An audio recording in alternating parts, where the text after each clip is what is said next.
Hello, I'm David Currie and this is the Scottish Football Podcast. All the news, views and analysis you need on Thursday, the 20th of November 2025. 203 days by my calculations till the World Cup finals. Little step over and it comes. McTominay! McTominay with the most overhead kick you will ever see, and Scotland are off to the perfect start. It's Scotland 1, Denmark 0. The nation continues to bask in the glow of World Cup qualification.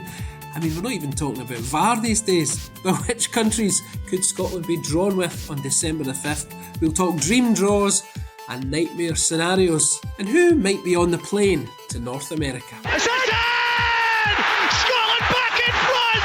Lawrence Shankland, I think, taking the acclaim. It's Scotland 2, Denmark 1! We are stapit fou, as my granny might say, of World Cup excitement. The Scottish Football Podcast from BBC Sports Scotland.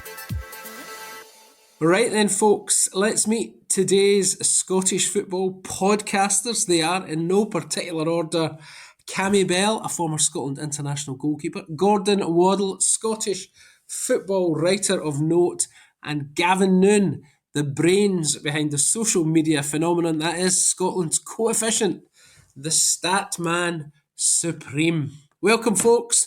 Plenty to get into. It's the morning after, the day after, the night before or something like that. So we've got plenty to talk about. How are we, gents? A couple of days after that night at Hampden, are we calm? Are we calm, Cammy? Yeah, listen, very calm now. Still on cloud nine. Can't believe that the game happened in the way that it panned out. It was just an incredible evening of football. Spent most of the day yesterday phoning people, speaking to people about it. So, yeah, just absolutely delighted for everyone involved and the whole nation as well. I'm just so looking forward to the World Cup. Yep. Gordy, unfortunately, had a wee look. Ryanair and EasyJet don't fly to Guadalajara. Have you started planning?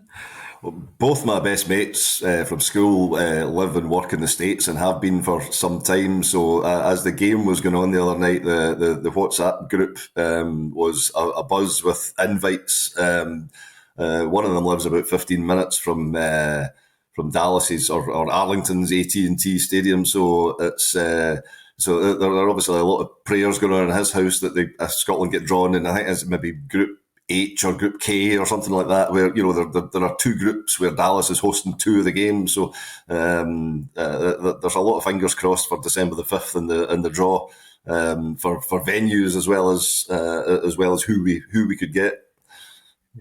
Yeah, well, on that subject we have Gavin Noon, the man with the brain the size of a planet. He just loves a stat. You'll be loving all these logistics, a massive tournament. Gav, over 3 nations, about 625 venues, dynamic pricing. Oh, it's all happening.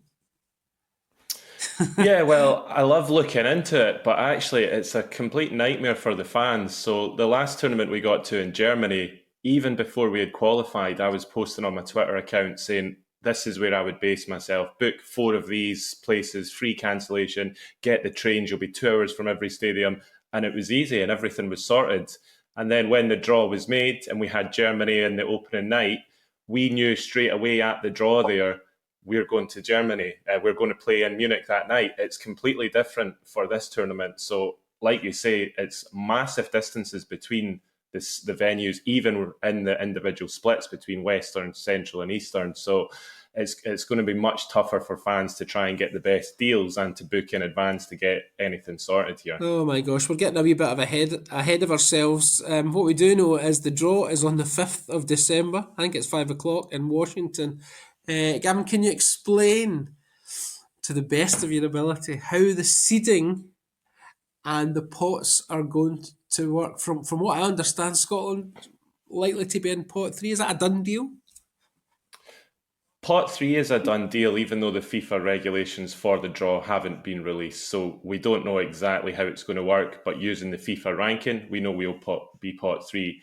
The only thing that's kind of not been confirmed is the UEFA playoff winners. last time they would all be in pot 4, but there's a rumour this time that the team with the highest ranking in each path, so let's say Italy's path, they would take Italy's seeding. So no matter who wins and gets there, they would be in pot 2 because that's where Italy would have been.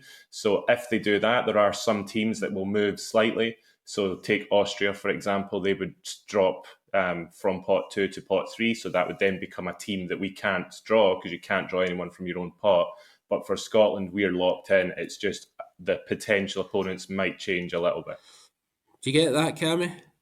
You happy? You happy? Yeah, listen. I've had to. I mean, I've read through all the websites, all these everything you need to know about the World Cup, and I look and I find I'm okay with the teams that are there and the teams that have still to qualify. And it is quite straightforward. Pot 1, we know who's going to be in pot 1. Who Yeah, do you listen. fancy out of that? Well, I mean, pot 1 you've got to look at. Canada would be the one that I would want to get. Yes, they're a host nation, but I think when you look at the other teams that are in there that you potentially can get, Brazil, England, Spain, all these teams are huge countries that'll be favourites to probably go on far in the tournament. So I think you've got to look at Canada probably in pot 1. They've got a couple of really top players, but I think it would give us certainly a chance of getting a result against them. Have you done a dream draw, nightmare scenario? Yeah, I've kind of had a little look. Again, probably looking at Canada in pot 1, I would say I think Iran probably pot. No. Listen, I chills know, down the I know, spine. but you have to be of a certain age for that one, Gordy. It's changed days. I know all about that, DC, but it's changed days. Listen, and then I think Haiti in pot 4 would be the way it would go. But again, when you look at kind of nightmare scenarios, you can kind of go with a number of teams in pot 1. Argentina wouldn't be one I would really want to face. You've got potentially, as Gavin said, the pots might change, but pot 4 potentially Italy could be in it, so certainly you don't want to draw them. So listen, there's loads of permutations what can happen, and listen, we're just delighted we're absolutely there. So that's the first and foremost, and we'll look forward to the draw on the 5th. Right, Gordy, your dream draw. I'm with either of the hosts. Maybe not Mexico, but certainly Canada, the US would in from pot 1. I mean, but even as we were saying, the logistics of if you look at Canada's group and the venues are already mapped out, and everybody thinks, oh well, it's Toronto and Vancouver, at least, but you've also got Seattle and I think Santa Clara in California, and there, so you've got like vast tracts of land for the fans to cover to actually just go and see the team. And, but notwithstanding that, if you're just purely looking from a football point of view, then yeah, probably you want to avoid the big guns. If you want to give yourself the best chance of getting through, the glamour of maybe playing against a Brazil or an Argentina sounds great, but realistically, we're, this time, as we always do, you want to go there with the best chance you've got of actually achieving what we've never achieved before, which is to get into the knockout stages. So, I'm kind of going. I'm the same as Cammy. I think that probably Canada is your more realistic path to get that. Pot 2, a lot of tough teams in there, and I can see why you would choose Iran. But I don't know. I'm looking at Ecuador or even Australia and thinking that. Although I think I don't know if Gavin would be in agreement. I think Australia might be one of these teams that pop down a pot if the pathway, if the playoff paths end up bumping the teams that go into their legitimate seedings. Pot 4, it's funny, we were talking yesterday about Curacao and the fact that they're the smallest country ever to qualify, but and everybody is attaching this romantic notion to the fact that that there's only 150,000 people there and they've somehow made it to the World Cup under Dick Advocaat.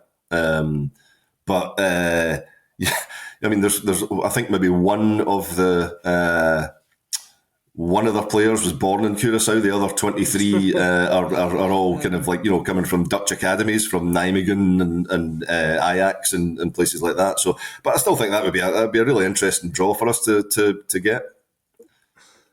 Yeah, Gavin, you'll have gone into this in great detail, no doubt, and you've probably mapped out statistically what group Scotland would be best placed to qualify from. So we have 48 teams to start with, then it gets slimmed down to 32. How's that working? So yes, statistically, it's easier to qualify for the next round than not, because Heard that before. we're going to, as you say, we're going to a round of 32, so we're only going to lose 16 teams.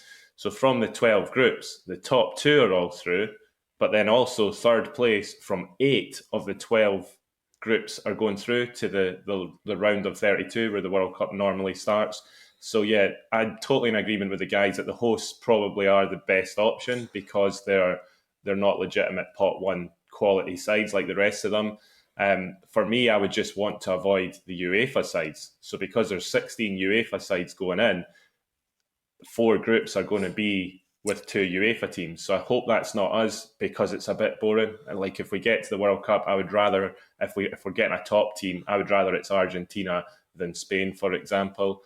And then I suppose from the hosts, Canada are the weakest, but Mexico is the opening ceremony. And obviously we've had that a couple of times before.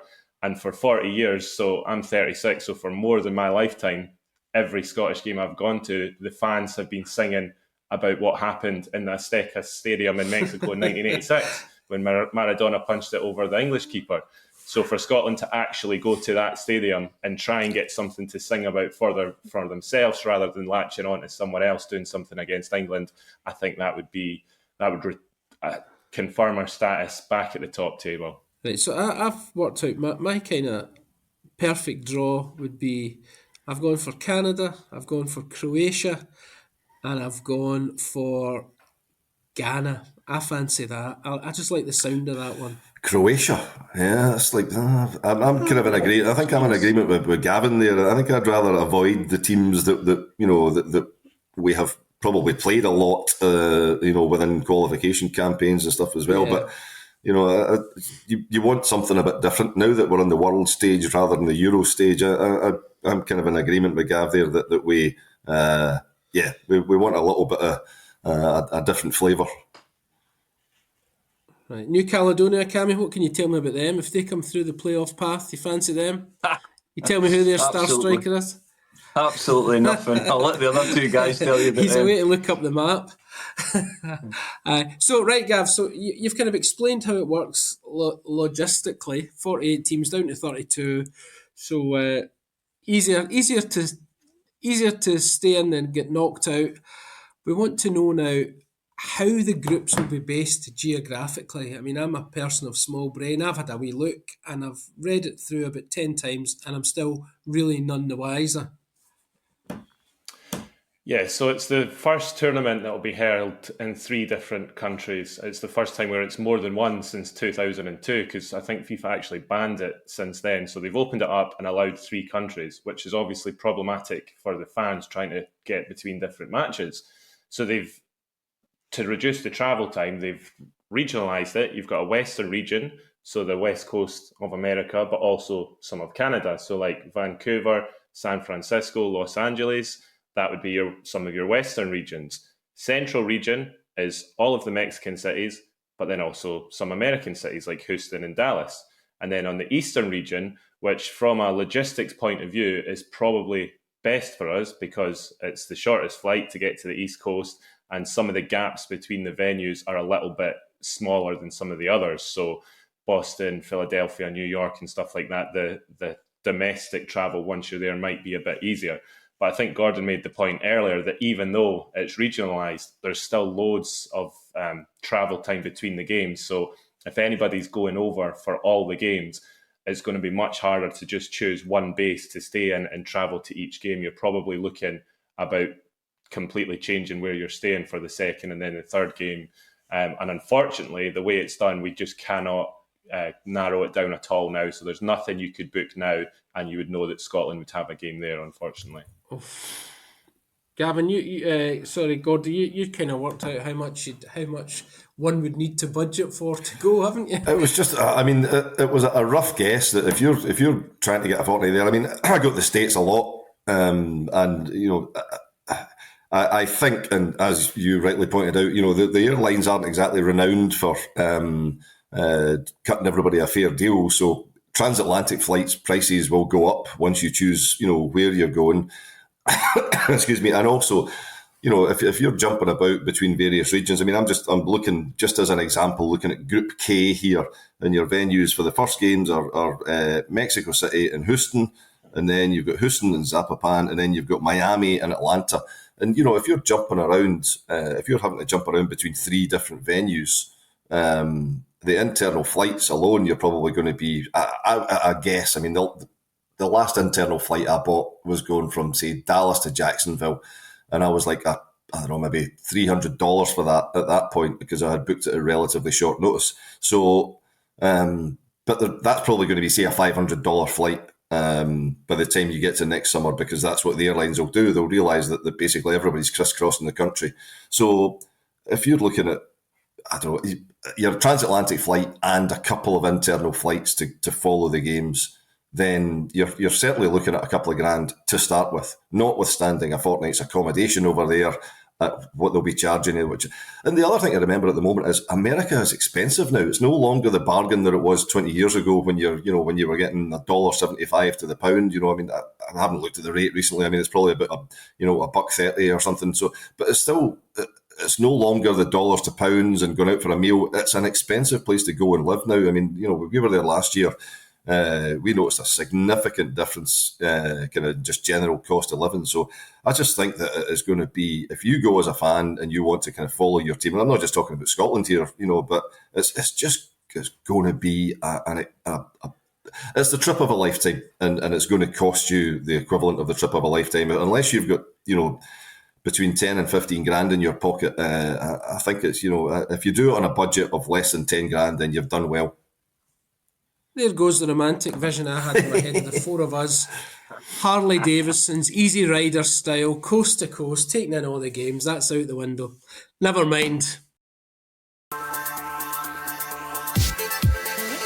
Let's cast our minds forward then and away from the logistics of the whole thing, and think about the Scotland squad and who might be on the plane or planes. Cammy, let's start with you in the goalkeeping position. Craig Gordon there, he's going to be 43 by the time the World Cup finals come around. Is he your number one choice? Yeah, at this moment in time he is for me. I think when you see the levels that he managed to reach in the 2 games, with a huge amount of pressure that was on the goalkeeping department because of people not having game time, Angus Gunn obviously injured, who had a decent couple of games previously to that. So I think for me, Craig Gordon's always been the Scotland number one for me. It'll be interesting to see what he does in January, whether he goes and pursues game time between now and the end of the season to try and get himself prepared for the World Cup. Are we a loan deal? Yeah, if he can't get in that Hearts team, because ultimately I probably see this as Craig Gordon's sign-off. I think that'll be him after the tournament. I think he will retire. And yeah, listen, he fully deserves it. He's been an amazing goalkeeper for Scotland, and certainly still is my Scotland number one at this moment in time. So he's definitely on the plane. A wee bit of work for Angus Gunn to do, Gord, to try and wrestle the gloves from Craig Gordon then. Oh, also, again, he's another one that once he's fit, he needs to wrestle the gloves from whoever is in front of him in club football as well, and Cammy's right about Craig. I mean, he's not going to displace Schwolov from the Hearts team at the moment. So again, you're looking at another 5 months, 5 or 6 months of time where is he going to have game time? Is Gunn going to get any game time at Forest? Is he going to have to, if he's got legitimate claims to the number one jersey, he's going to have to think about moving on in January as well. I mean, I think from what I can gather, his deal at Forest, he was told he would at least be playing the cup games this season, and then when Postecoglou came in, he kind of went, "Nah, that's not going to happen, mate." And has, so he's not had any game time. And then you're also looking at going forward, what the next guy is going to do with him. So, I mean, from what I can gather, and Cammy will maybe know better than me, that they are talking about having 4 keepers in the squad, or at least taking 4 with them. So, but if at that point Scott Bain's still the only one that's actually playing any regular football, then yeah, listen, as it stands at the moment, I agree with Cammy. I'm still picking, even if Angus Gunn's fit and even if he's been playing, I'm still picking Craig Gordon if he's in a position to play.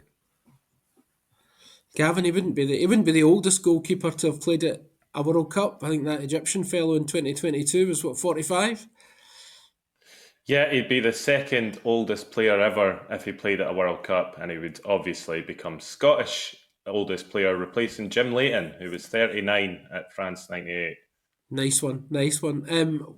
Is there anyone, Cammy, you can see making a late claim to get in the squad, goalkeeping wise? Listen, it's hard to tell at this moment in time. Depends how form comes in, if anyone comes to the front.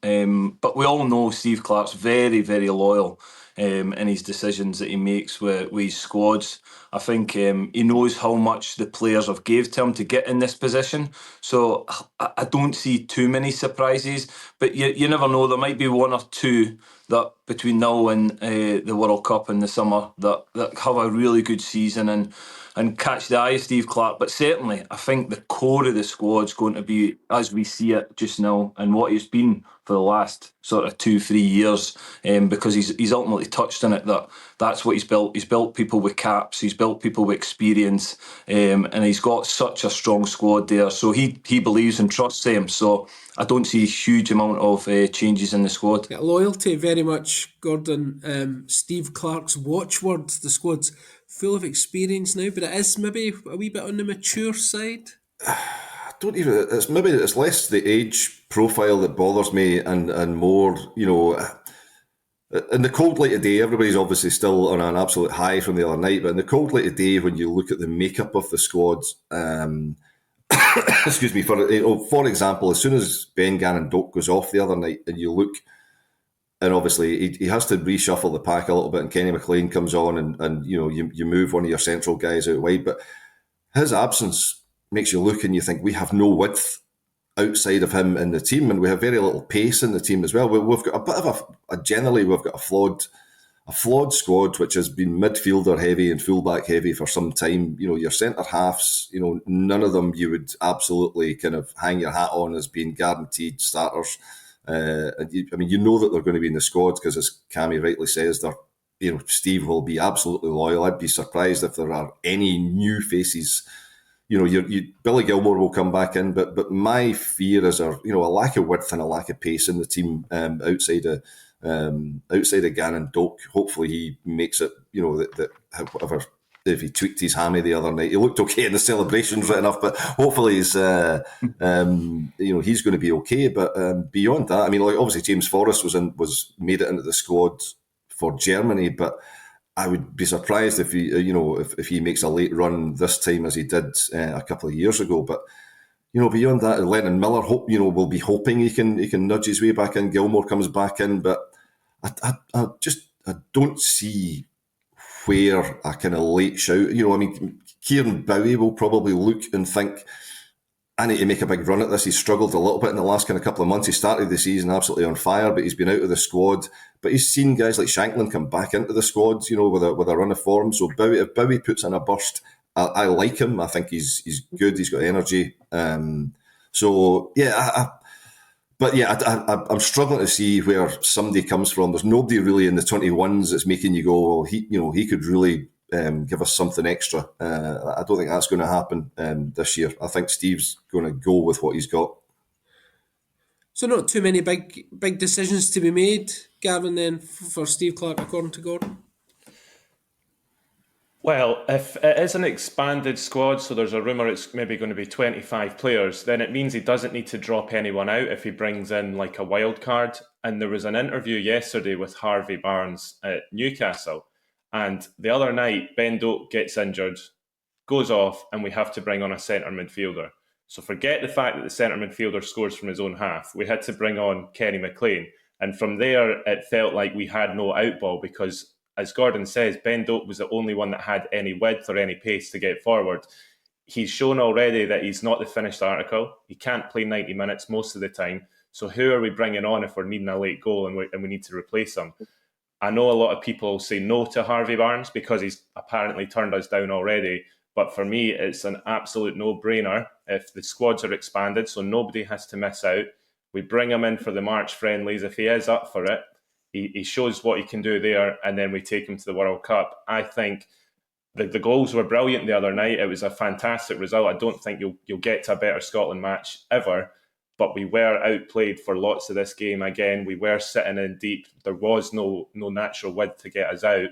I think, as the guys have said, there isn't anyone else on the peripheral that looks like they might make a break for it. Personally, I would love to see him brought in. 6 There's a years. wild card for you, Cammy. Sorry, I was just going to say, I remember writing at the time, and it was because Harvey Barnes was approached by Malky Mackay at the same time as Che Adams was approached, and I think that's going back to, oh God, I mean, I remember writing the story with the Sunday Mail, so that would have been at least 6 years ago, probably. So he's been on the radar for that long. And again, you have to say, how many times have we approached him in that time? How many times has he said no to us? If you dangle the notion of a World Cup in front of him, if he now says yes, you're thinking, right, well, is that the only reason you're saying yes? And should we be kind of cynical enough to say, well, that's absolutely fine that we're offering you this. Yes, he qualifies, but I don't know, have a slight level of discomfort with anybody that kind of hangs around that long saying no, and then as soon as you've got a World Cup to go to, you say yes. But as Gavin rightly points out, if it's not at the expense of anyone else losing a place, then listen. I don't think there's any doubt that he would offer you something in an attacking sense that we don't have at the moment. But it's an interesting one. What would that do for morale, Cammy? Having to coax someone to come in from the outside?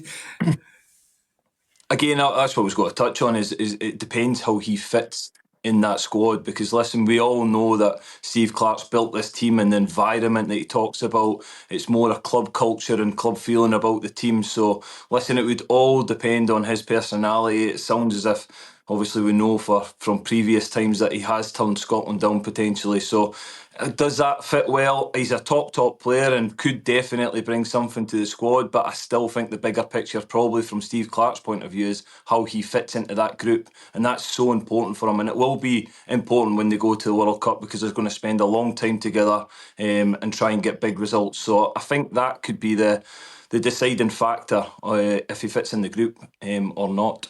Right, in terms of established strikers, Lyndon Dykes, Che Adams, they're our go-to guys. Dykes has only started 2 games for Birmingham this year. Che Adams has only started 4 games for Torino. It comes back, if by the time June comes around, that kind of ratio is still there, then again you worry about this. I think maybe less so for goalkeepers. I worry more for our strikers not having the level of game time and match sharpness that they need. I love Lawrence Shankland, and I actually feel really sorry for Lawrence Shankland that everybody's talking. Everybody yesterday was talking about 3 of the best goals you'll ever see in a Scotland shirt happened in the same game, and everybody seems to have forgotten that Lawrence Shankland actually scored the other night and contributed a goal that was absolutely vital. A vital time, but it's not even meriting a mention between the overhead kick, the 60-yard shot, and the worldie from Kieran Tierney. But so it's like, exactly. And my gut is that Shankland was brought on to make a difference and did, and he scored a very predatory goal. And I don't know.